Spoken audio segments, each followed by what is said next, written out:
Welcome everybody to Tuesday Stall Talk. I'm your host, Kendra Dixon. You are in for an amazing day. If you are a horse owning dog lover, today's your day at Stall Talk. I love doing Stall Talk every Tuesday at noon. We are on episode 19. Today's show is brought to us by lifeenthusiast.com for all of your question marks about your health. If you know you're not feeling your best, I would definitely recommend you look up our co-host, Martin Patella. We're going to drop a link in this stream so that you can find access to his website. He has an amazing diagnostic tool where he can help you really get to the root reasons of why you don't feel your best. And he's all about health and nutrition. All right, so I have a story to tell. Story time at Stall Talk. We did a small group clinic over the weekend, and it was limited to only 5 riders. We started allowing people to drive in late on Thursday. And our guest speaker today, she was one of our riders in the small group clinic. It was a 2-day mastermind transformation. Jake Whitman was here. He's a performance farrier. He was putting new shoes on horses. Cheryl Sawyer was here. She's a WPRA barrel racer and an equine dentist. She was making sure that every horse had a level set of teeth with a bit seat and that they were comfortable in their face. And we did a tune-up on barrels. And our guest speaker today drives in. It was after dark. I walk out to meet her at her trailer, and it was our first time to meet in person. So I went to stick out my hand and say, "Hello, I'm Kendra." And Julie, you immediately grabbed me in a bear hug and you said, "I'm so excited to be here." And that made me feel so good. Julie Castaneda, I'm excited you're here. Well, I'm excited to be here, and I just know that was a divine connection. Like, I know. Yes, and it's cool. Like, I immediately, as I started to listen to you talk and share your story throughout the weekend, I was like, oh wow, something's happening here. We have an opportunity to learn from an expert in your field, and learn more about our own relationship with horses. And I just started reading your book, Dog Church. Oh. Well, I like it. It gets me in the feels.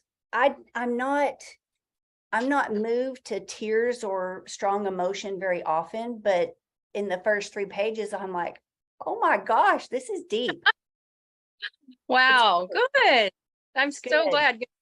I didn't write a book. I wrote 52 short stories in 52 weeks. And I didn't write it for anybody else but my clients who demanded to have it in print. They were stories that I just put on Facebook as a Sunday post. So it always tickles me, just fills me with joy when someone who is not a Dog Day Afternoon client reads the book and gets it. Like, it means something. And I just think God knew what he was doing, because it was not my intention at all. It's like, I mean, I could just imagine sitting there with you as the sun comes up and you talked about the birds. I know that sound here at my house, the bullfrogs, welcome back, guys. And your little dogs all ready to go. They're excited to go jump in the pond. And that's very easy for us to relate to. I personally think most horse owners are also dog owners. Do you find that to be true? I believe that is true. Yeah. Yeah. Not all dog owners are horse owners, but almost all horse owners are dog owners. I wonder why that is. Do you have any thoughts on that? I just think it's a different kind of connection, but it is, well, I mean, when we have horses, we tend to want to have a dog that works. So that's easy. But I do think that those of us who want a relationship with animals have dogs. And then there's just a different kind of relationship we get when we also have horses. So they go hand in hand. All right. So we're going to dig right in, Martin. It's going to be a great week. And I'm excited to hear what you have to connect it all together as we kind of get going here. So I titled this week's Stall Talk, "Does Your Dog Listen Better Than Your Horse?"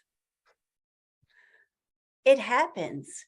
I don't know why there seems to be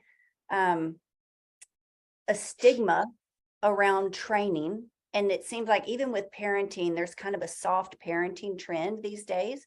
And I certainly see it with horses. And it was interesting watching the dynamics over the weekend, even in our small group, just establishing some respect on the ground with the horse through posture and through body language. You could see that horse respond differently and become more attentive and start to be more, I hate to use the word obedient, but they were quicker to respond correctly. Is that the same with dogs? Do people seem to struggle with, am I being too assertive? Am I being too soft? How do you find that balance? In my field, what tends to happen today is the other end of the spectrum. So, for example, 30 years ago, when I really stepped into this field full time, not doing anything else, I just went with my jam. It was mostly punishment based.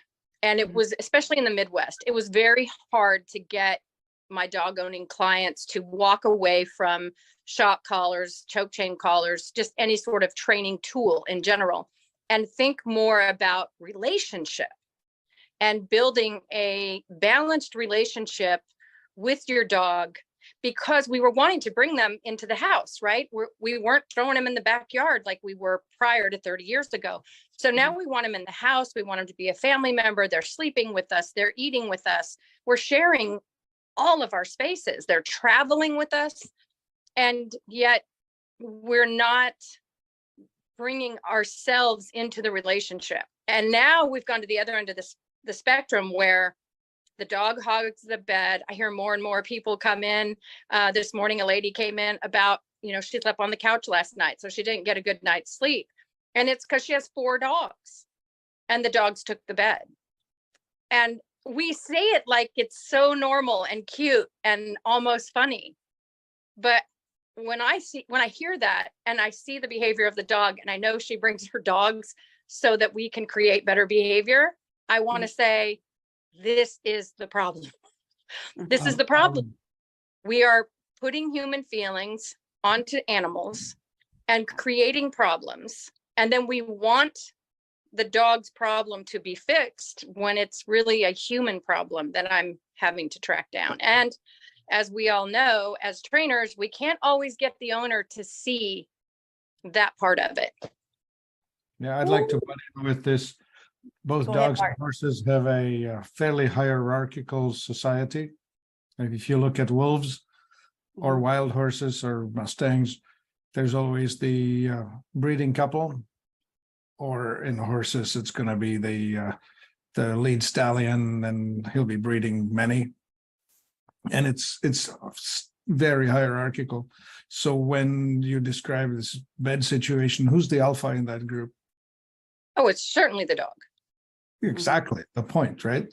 Like you need to establish who the alpha is in the household.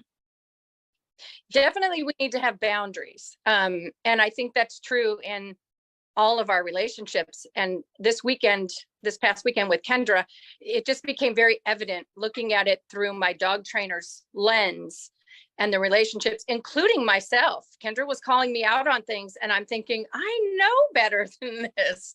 And just watching some of the other riders to say, I have great boundaries with my dogs, no problem at all. But I realized, wow, I really don't set clear communication with my horse. And I changed. I was able to see it for my own self and make the appropriate changes that I needed to make. You're hitting really strong bullseyes, and we're 10 minutes in. So we have an opportunity to really help educate people and explain and give them permission and support through Stall High, through our online clinics, our online mentor program, when we have an opportunity to have an event. So you said something which is just what we battle with every day. We assign human feelings onto an animal, our horse, because we love them. And what you said about 30 years ago, the shift, that's definitely happened in the horse world. because 30 years ago we didn't have all this fancy stuff, and now we're dressing dogs and pushing them in strollers, and we have, you know, fancy clothes for our horses and therapies and this and that, and that's great. But like you Yes. said, we projected our emotion onto it, and I really don't think that's fair. We personally, when we do that and we don't communicate the relationship efficiently, effectively, and what we need from the relationship, it is not the horse's fault. And we cannot feel bad when they're not able to follow the instruction. When they're not able to perform as we expect, we have to take responsibility that there was something missing. It's Correct. not anything is wrong per se, but something is missing in our relationship and in the communication that we need to go back, locate it. And then I think people do need support. There seems to be a stigma around assertive training. Yeah, I think it's that we need a bigger toolbox, right? In dog training, we've done a great job of, in my toolbox, I have not thrown away the need for shock collar or prong collar or any training tool. They're all in my box. I can pull one out anytime I need to. I think where punishment gets us in trouble is when we repeat a punishment over and over again, expecting that different result, and we don't get it. And when you do that, it's abuse. But to make a strong correction that lets our horse know, not now, that doesn't happen, then it's done. And you don't have to just beat on them or, you know, just back them off. It's like, do it and get it done and be consistent from that point on. And they want a leader. And I tell my clients, she'll say, I love my dogs. I just love them. And I'm like, you're going to love them to death. And what I mean by that is you're going to end up with a dog that's so terrible. You're going to take it to the shelter and it's not going to be adoptable. And therefore it's going to be euthanized. But it was born genetically ready for some type of job. And somewhere along the way, we made it complicated. And when we do that, there's only one suffering there, and that's the dog. I preach, lady. I 100% agree. I've been saying at Stall High the past couple of years, riders, horse owners, trainers, even pro trainers seem to be talking out of both sides of their mouth. I love my horse. I love my horse. I buy him all the great things. He has the best feed and shavings and a pretty trailer and all this great stuff so he doesn't hurt. All the while, if we could poll and ask that horse if they could speak English, the horses don't feel loved. That's not really what they want. They would rather have release and relief, and they would rather have a clear communication and a clear relationship. I think it's contradictory to say we love our horse, but our hands are abusive. And a lot of people, what I consider abuse, the rest of the world, horse world, seems to applaud. You know, what's funny though, when you bring in that word love, we don't even know what that is. So many of us are in toxic relationships that are not love. They're codependent emotionally, they're abusive and toxic. And you know, that can be a pattern in someone's life. Unless you get in there and you start digging deep within yourself, you're going to take that with you. So I have a lot of childhood trauma growing up with a narcissistic parent. And it's work that I have had to do since I was 17 years old, working through all of that. But I still have a tendency to want to carry some of those things into the next relationship instead of like putting my needs on that, right? So we hear riders talk about, you know, he's so sweet and he's so charming and I just love him. Well, we could say that about a toxic relationship with a human, with a partner. They tend to be very charming, right? The abuser tends to be charming. We want to hide the behavior and make excuses for it. So we don't come clean with it. And we make excuses. Well, he's just this. In dogs, it's, well, he was traumatized. I think he was dumped. And I can't this or that. And it's like, okay, he's in the best possible place he could be right now. He's no longer dumped. He's no longer abused. That's in the past. And your dog has moved forward. You're stuck in his past and you weren't even there. Oh Right? my So- gosh. This is so strong. People say this all the time. I hear it over and over and over. He was abused. Oh, this horse was abused. Yeah. You know what?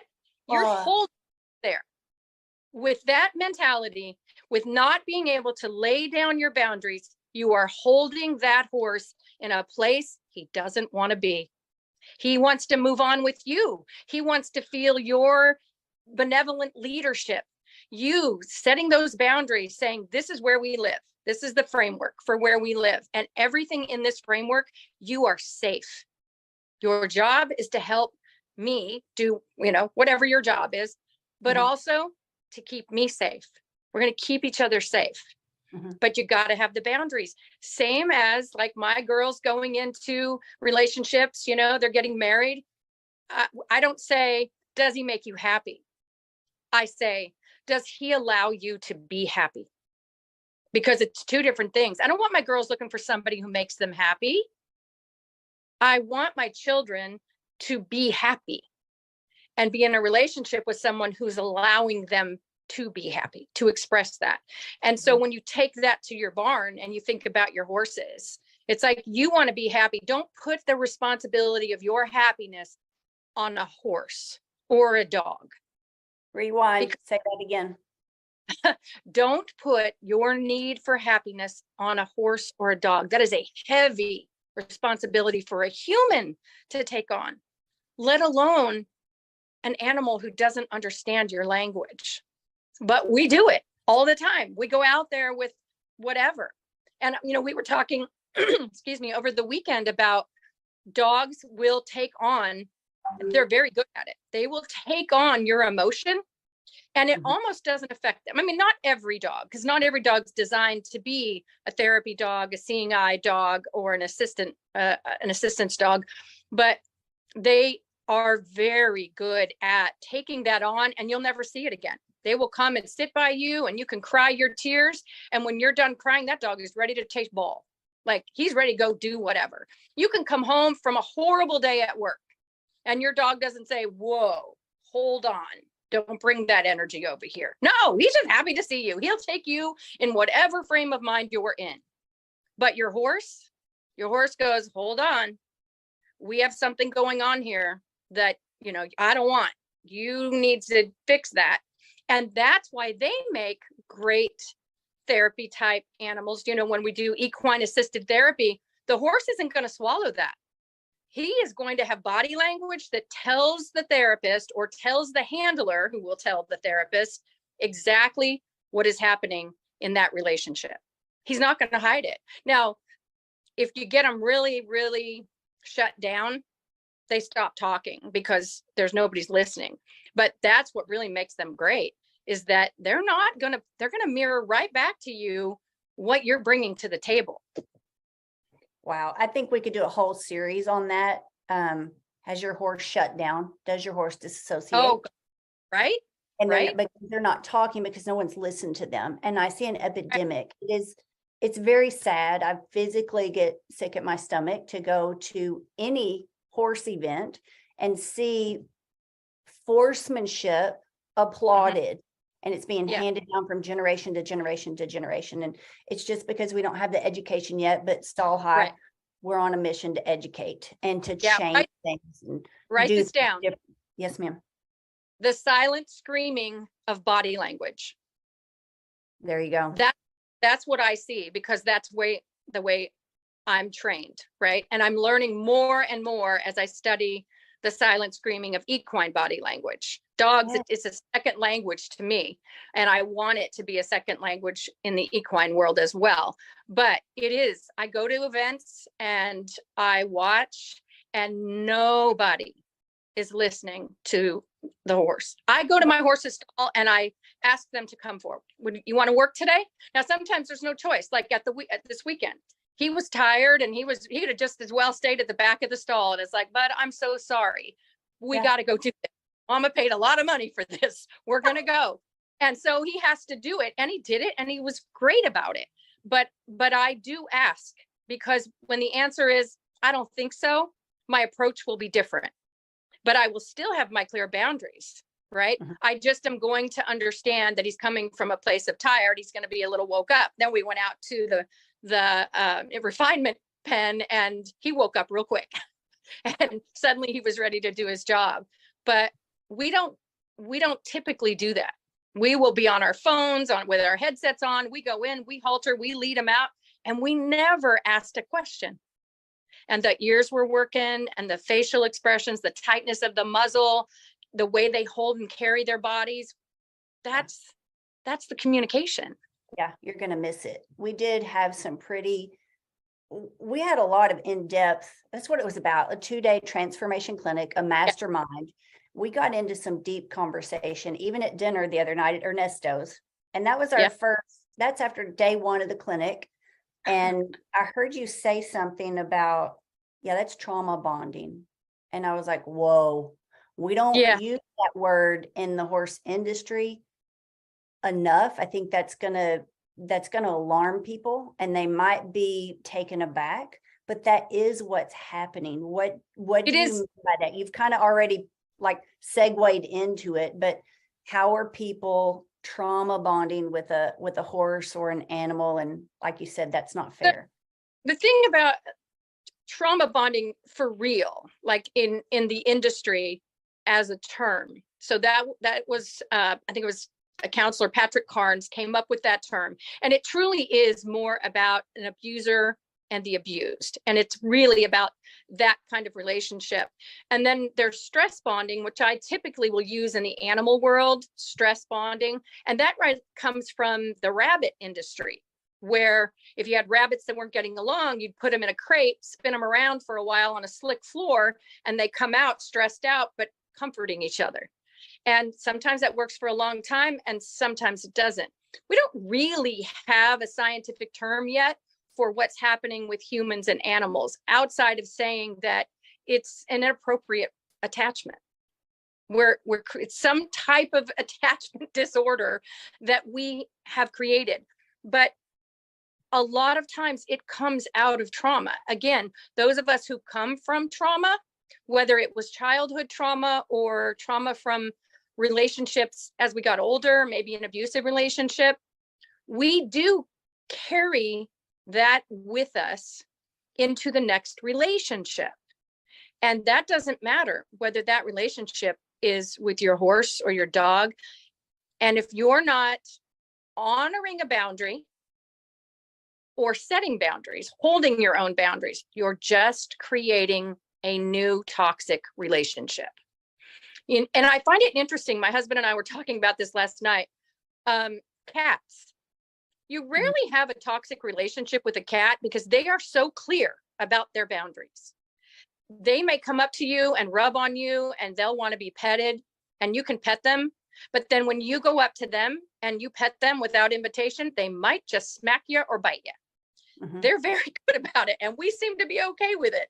But if our dogs did that, if our horses did that, we would not be okay with that. So it's an interesting dynamic.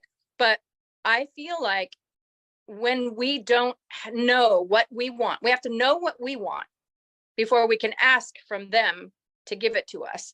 And we better be darn sure it's not something we could be providing our own selves. Happiness, self-love, awareness.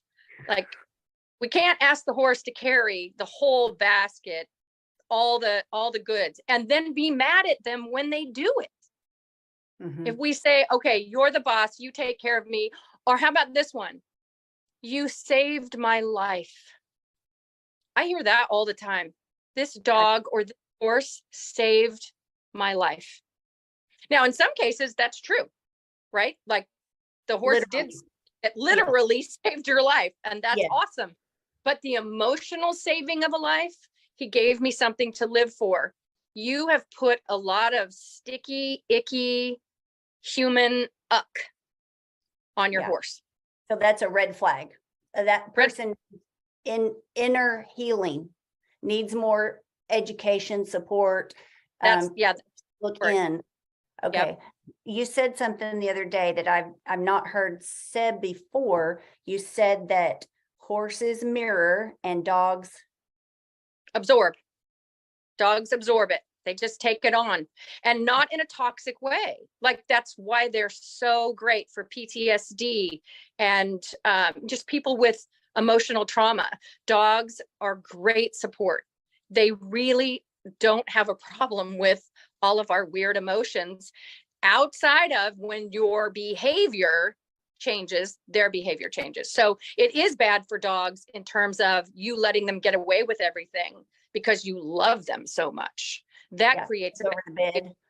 but just in terms of emotion, you can go cry on your dog every single day and he will still just want to be with you.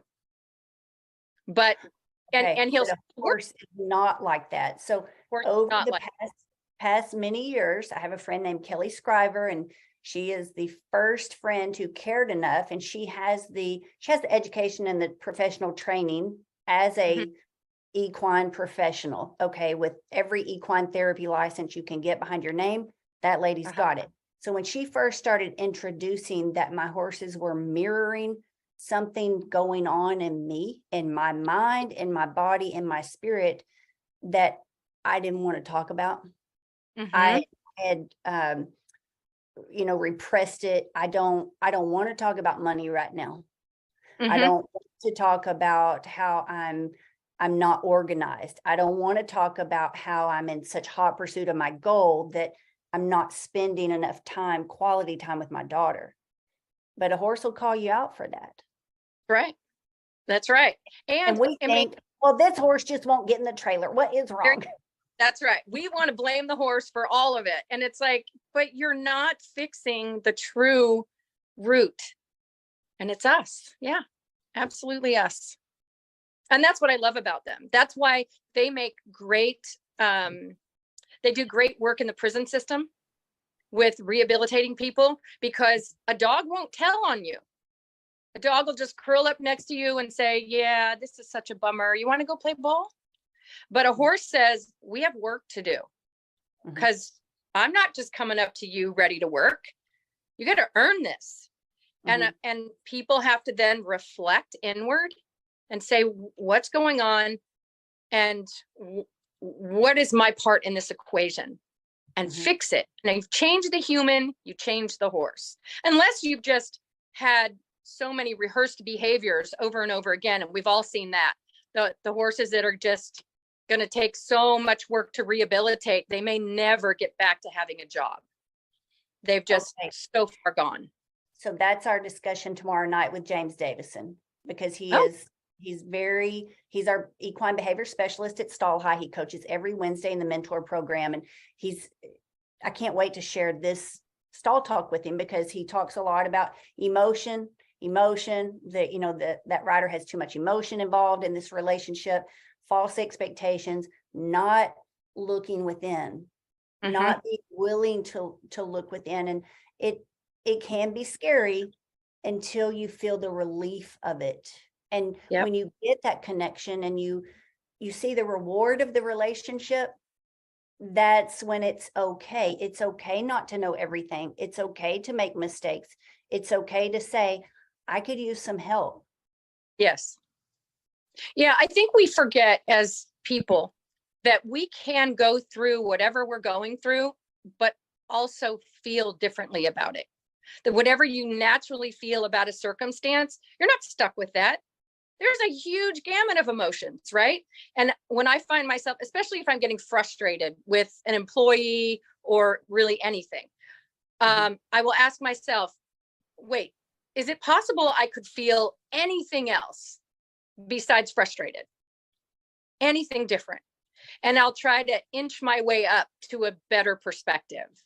But I just gotta, but if we just think we are the emotion, instead of we are not the emotion, we are the feeler of the emotion, then we can start to change. But if we're just mad and we're just gonna be mad and we're gonna go out to the barn and spend time by ourselves with our horse because we're just mad, it's like, you can still have the circumstance that caused you to be angry, but could you feel different? Can you let the anger go Yes. and find a way around it? And that's where that support and that coaching is so Yes. important. And if you can't do it for yourself, if you are not at a place where you're willing to do it for yourself, do you truly love your horse? Is your horse worth it? Will you do it for your horse? Will you Yep. look within, take responsibility, and Yep. educate yourself just so that your horse can have a better quality of life? I think that should be another clinic that you do, like another mastermind. It's bring your horse, but we're going to work on ourselves. Mhm. That's good. Kevin said something about don't mask the symptoms, and you were saying something about the whole industry not looking, the silent screaming of body language. Well, we're just buying more duct tape. Yes. We're putting bonnets on them, brain Yep. chains and bonnets and a tighter hand. Let me just hold him a little more. Let me shape him a little more going into this first barrel. Let me finish this turn for him. It's just it's another piece of duct tape. It's another piece of duct tape. It's another piece of duct tape. It's another straight jacket. It's another pair of Yep. handcuffs. It's just constantly limiting that horse's natural range of motion and mentally Bigger. very Yeah. unhealthy. Yeah. Well, think about the gal that didn't make it all the way through the weekend with her horse, and Right. how,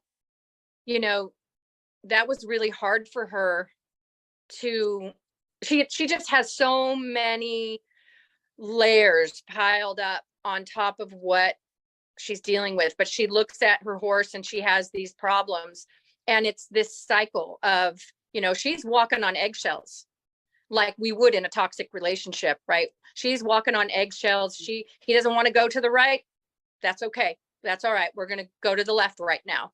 And then all of a sudden there's an incident, and now she's really dealing with the problem. And then she'll get back in line again, and there'll come this quiet time before the next storm where you think everything's going okay, and then you start to feel it, that tension, and you start walking on eggshells again. And it's just this cycle that we go through over and over again, repeating it. And it's those quiet times where we build the, oh my gosh, I love him so much, and so then pretty. He's so pretty, and he sniffs my hair, and he just makes me feel loved sometimes. Now, Punk Carter has a famous line, and he has said it so many times over the years. I've heard him say this, and it's good words of wisdom from Punk Carter. A horse will mistake your kindness for weakness and all over you. Yep. I believe that. And I also think that we think the sniffing us means one thing in what it's like when my husband comes up and sniffs my neck and chills run down my back, and he goes, "What are you wearing?" Right? That's not what my horse is saying when he comes into my space and smells me. That's not, like, there's a boundary that he crossed, and he needs to back out of that boundary. And we talked about that with my horse on Saturday, and it's like, oh my gosh, I did the thing. And so I had to get him out of my space, and had to walk around with a strong presence that day. Yes, it's an energy. It's a posture. It's an expectation. Matt said in class last night, when he is talking to his child, like encouraging him before a ball game, he's going to get down close and talk to him in a soft voice. When that kid's in trouble, Matt's posture changes. He's going to stand up straight, and his voice elevates a little bit. And listen, son, we're going to have a talk. Very clear body language to go with the communication, and horses rely on our body language. Yep. And they rely on us to understand theirs. We cannot have one-sided communication. Have one-sided communication. It has to flow. And that's where we need more education about body language and what our horses are trying to tell us. It doesn't mean like my horse saying, "No, thanks. I don't want to work today. I'm really tired. It was a long trip, and Friday was a big deal. And wow, I had my teeth, and I'm not feeling it today." It's like, okay, I hear you, but we still got to go through it. But, I think a lot of times we go, "Oh, he doesn't want to." And so we let it go, and we just told our horse that we understand the body language, and this is the behavior from me you can expect when you give me that body language. They train us. Yeah. They end up training us instead of us training them. So Well, absolutely. it's both, because you trained me how to respond to you, and I have now trained a new behavior in you, and that's refusal. I trained you to refuse me. So it's not that that we're not training our horse, we're just training the wrong thing. We're always training, not just when we want to. We're always teaching something. The horse is always learning. Okay. All right. Let me hand it Imagine, to Martin for a second. Martin, yeah, this is imagine if you pushed all of this energy into a relationship with another human, your partner. Yes.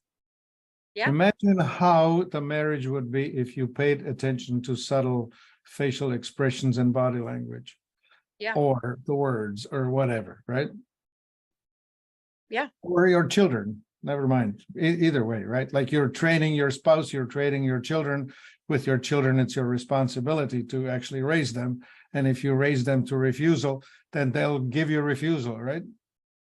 Yeah. As an example. Yes. Right. You can totally train your children to disrespect the heck out of you all the way to. Yep. I agree. Yeah. Anyway, so the society as we live in right now has gone and swung, especially in the urban centers, way over into this wokeness, which just is going to probably cause the society to fall to crap. We're not there yet, right? Well, we're on the way, right? We all- are training the next generation to become so dysfunctional that they can't even behave through life. Right. So the rural society, especially horse people and people like you, Julie, are there to try and hold up the sort of thing to help the society to realize that if we go into this wrong, misplaced kindness, right? That's what I would call it, misplaced kindness. It actually breeds dysfunction. That's very well said. I'm taking notes. This is pretty- I also, it's really not just important. I feel like I have a sense of duty because of my relationship with dogs and the people who are on the other end of the leash. We talked about this, Kendra, that the animals that we deal with in their people, that's the conduit. The animals are the conduit. People are the mission, right? And we are in a perfect place in our fields to relate to these people. And what did I tell you? You cannot educate those you alienate. And so those people who come to me, I had a guy come with a big chain on his German Shepherd puppy, and I saw him get out of the car. And I said to one of my staff as he was walking towards the building for his dog's eval, I'd never met them before. I said, I don't like him right off the bat. I don't like the way he carries himself. I don't like the way he's got this big chain on a 4-month-old puppy. And my front desk person at the time said, remember, we can't educate those we alienate. And I had to swallow my own words, but it was true. I treated the man kindly, but firmly. I set my boundaries. I even told him so much as, I'm not sure you'll be happy here with me as your instructor. And he asked me why, which was a brilliant question. And I said, it's just, well, okay, if I can be honest, your choke chain collar is on backwards and too long. And someone instructed you that way, and you give me this feedback like you know it all already. And his wife was with them, and she said, no, he's just like that. He's just that way. We want to come here. This is where we want to come. And so we just had to go over the boundaries and what was to be expected. And they have been lovely clients. The dog's 3.5 years old now, and they have a wonderful dog. And they were ready to do the work. But when we tell ourselves, yeah, nope, I can't deal with people like that. We should really, it's our responsibility to find a way to deal with people like that because they own a horse or they own a dog. And to save that relationship, to save that person, even really, they need to know how to. Wow. So good. Taylor saying, Kendra, LOL, flashback to Sunday. Yes, ma'am, it is. And it flashes me back also, just immediate. And it challenges me, Julie, to be a better communicator. The beautiful writer that came in and she chose not to come back. How am I responsible for how I communicated or my lack of communication? I should have asked more questions. That flashes me back immediately when I saw the horse unload from the trailer.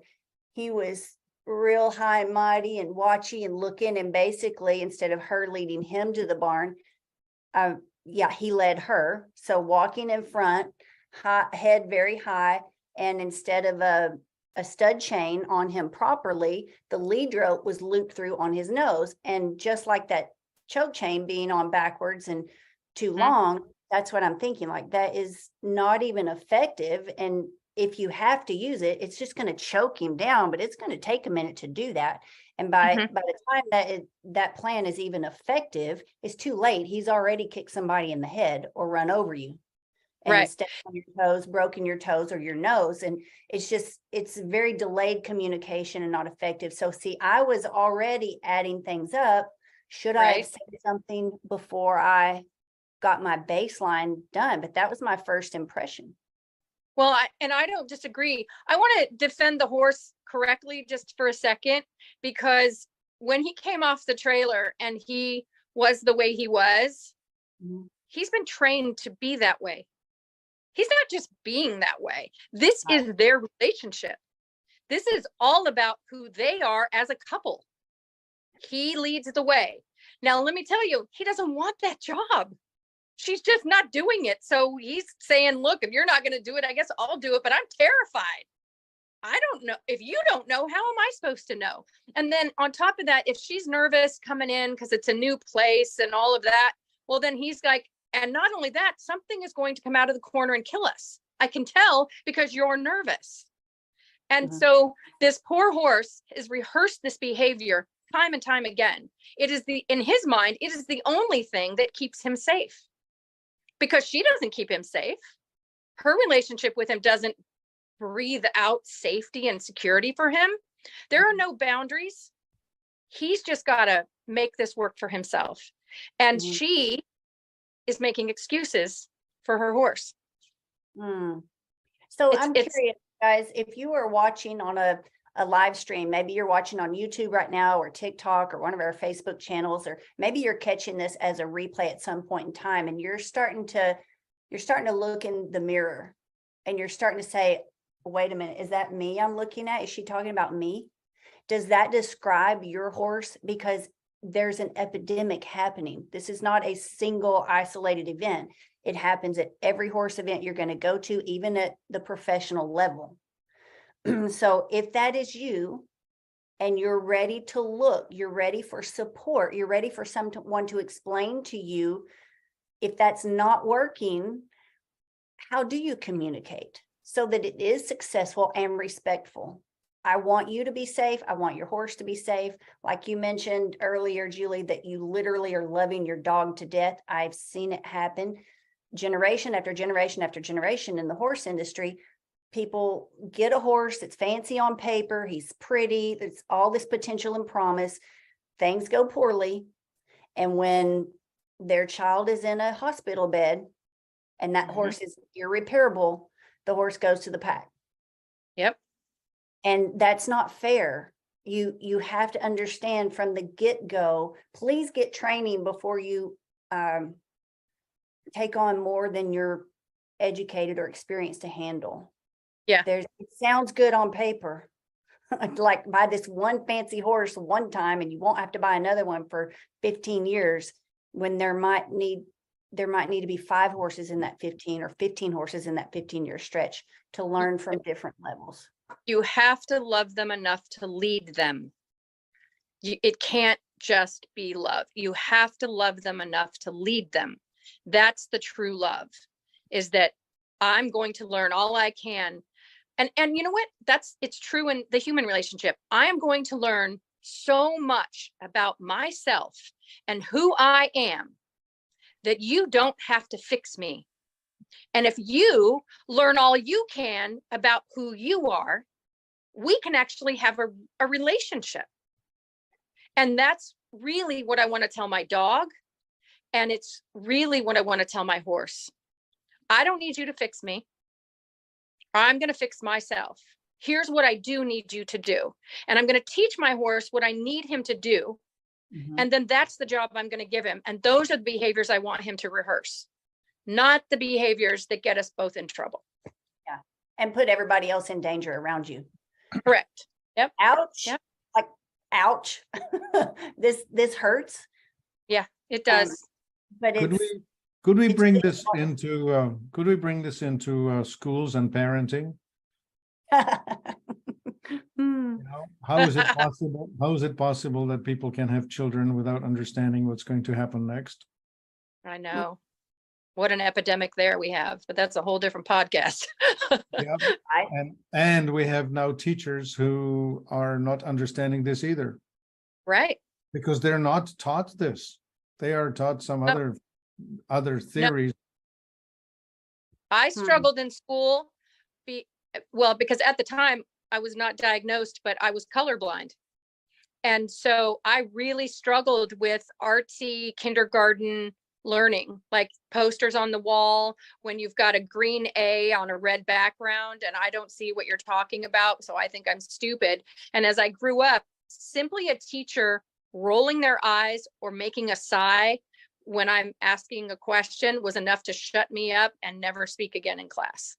You know, and I struggled all through my education, finding my support at the animal shelter. I loved volunteering there. I would skip school so I could go to the shelter. I'd skip school to go ride my horse. You know, it was very difficult as a kid because teachers don't understand their own body language and how to manage their own frustrations, because that job's a hard job. Yes. For low pay. Yeah. Yeah. Huge job, little pay. It's hard. You know, they go because they have a heart for it. But we're only teaching teachers to teach, but we're not teaching them to read body language and really work on communication. And the classrooms are so big and all those things. You know, it's hard. It's really hard. We are fortunate enough to be able to work with people and their animals on a much smaller scale and really make a difference, really hit home. There's not enough of us doing it yet, but. Oh, but that's why we have Stall High. Yeah, I feel like Stall High is about to just get that ball rolling. Yes.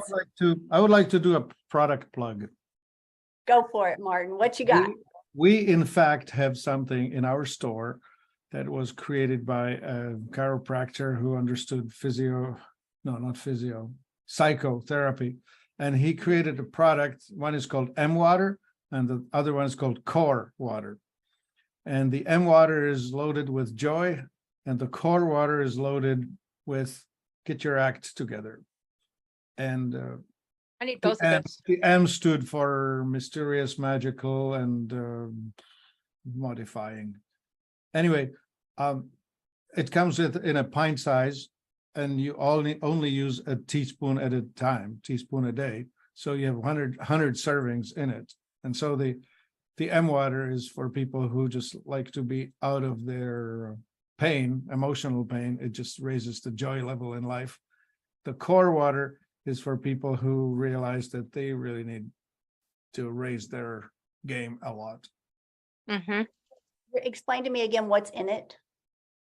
Vibration, nothing. It's vibrational.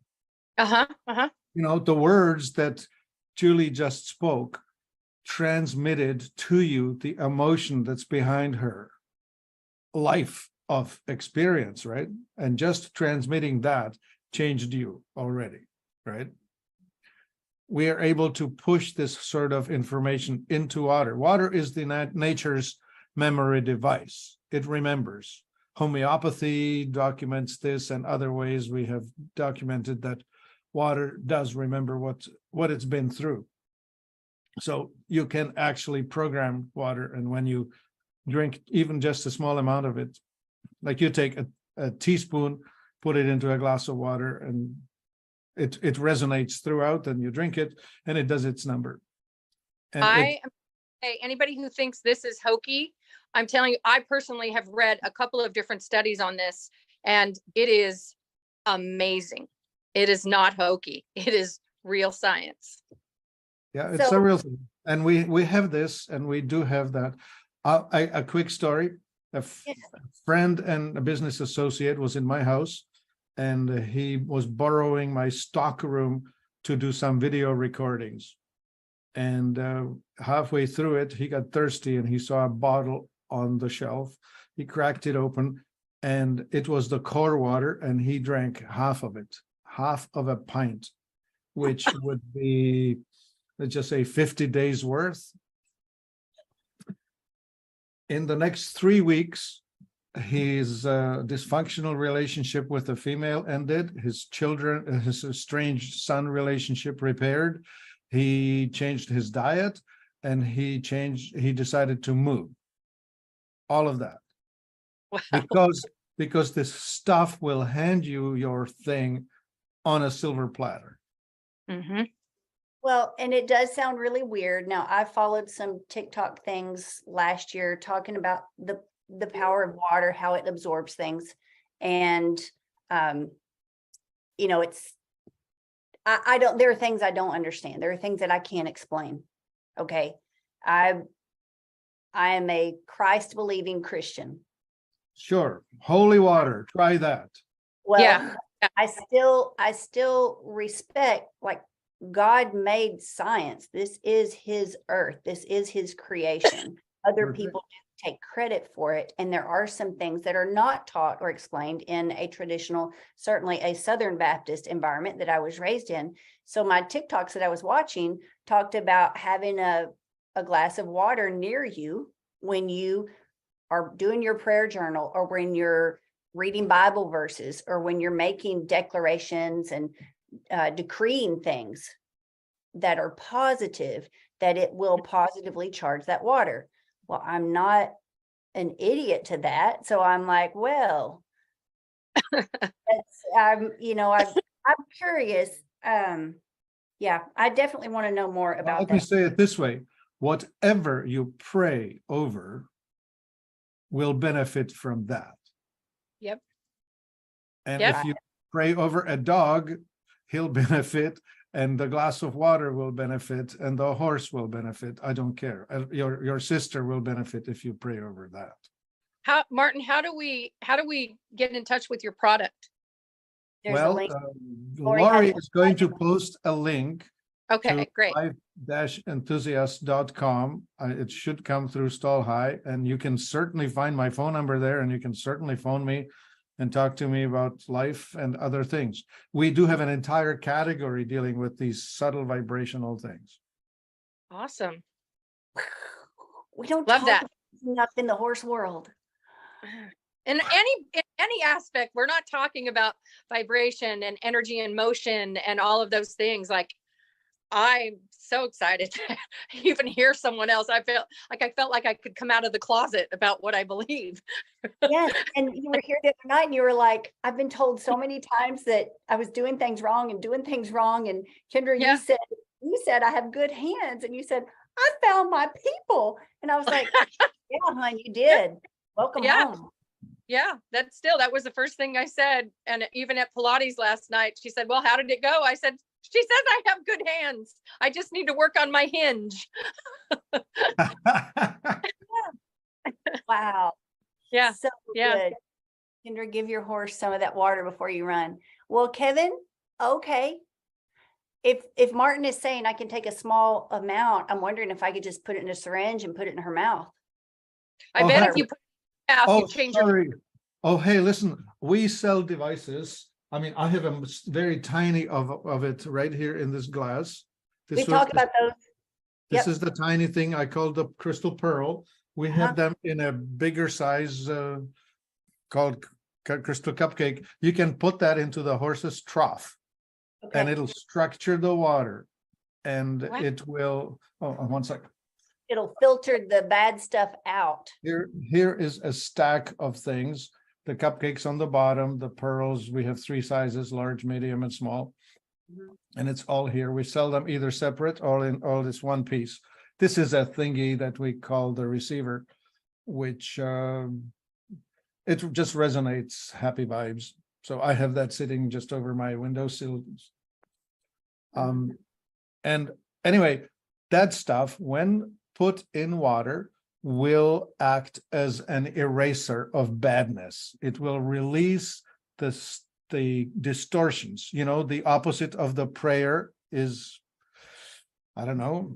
I mean, ultimately it's evil, right? But even at a smaller dose, it still is destructive. Mhm. And we can release all of that, erase it. I'll give you an example like this. Nice white wall, the side of a building.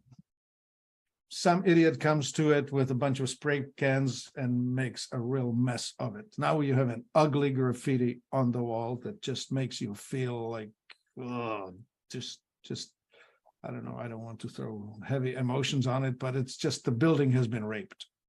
Mhm. And so these things are erasers. They will whitewash this thing or spray it off back to clean wall. The M water and the core water, they are more like putting a pretty picture, a wall mural on it. Mhm.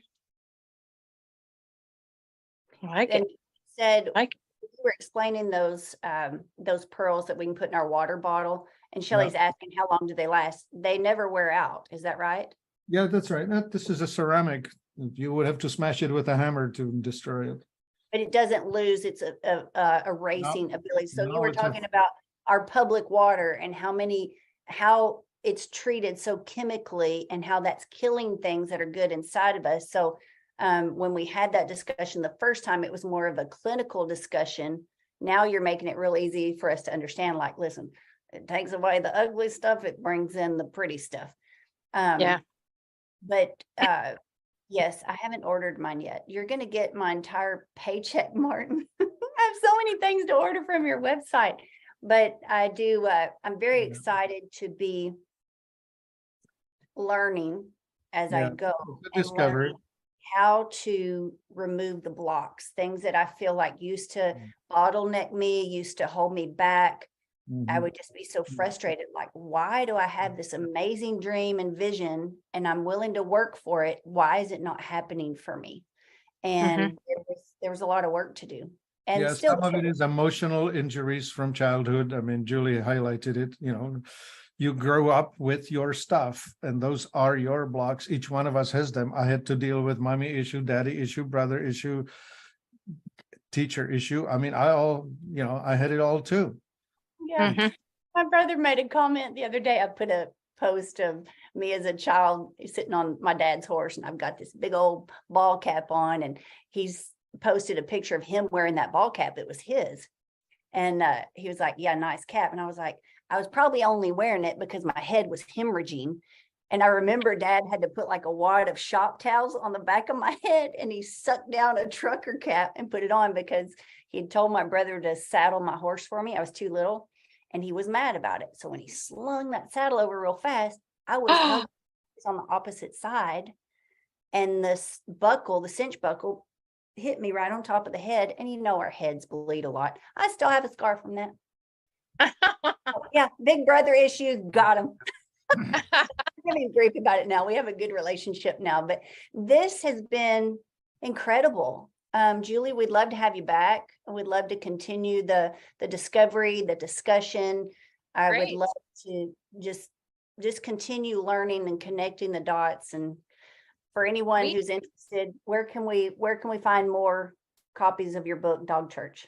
You know, somebody told me the other day that Amazon was out, and then I think one of the participants at the clinic said she got on there and she was able to get one. So, I mean, really, if anybody wants to contact me directly, I can give Lori I think maybe she has the email that she could just put that there, and they could just email me and I'll sign a copy for them and send it out. Okay. Yes, I definitely need a copy for my Aunt Patty because she is a Yeah. dog person. Yeah, Yeah. we'll get one for Aunt Patty. Sign That it, really blessed. Patty. Yeah, Martin, Julie, thank- Julie, Mhm. I would Yeah. like to interview you for Life Enthusiast podcast. Contact me. Okay, great. Excellent. Wow. Thank you. I'd be honored. Thank you, Martin, for supporting the show. Guys, if you want to find out more about Martin's expertise, things about your health that maybe you haven't been able to pinpoint yet, Look for the category that's in home, water and food devices. home, water, and food devices. Okay.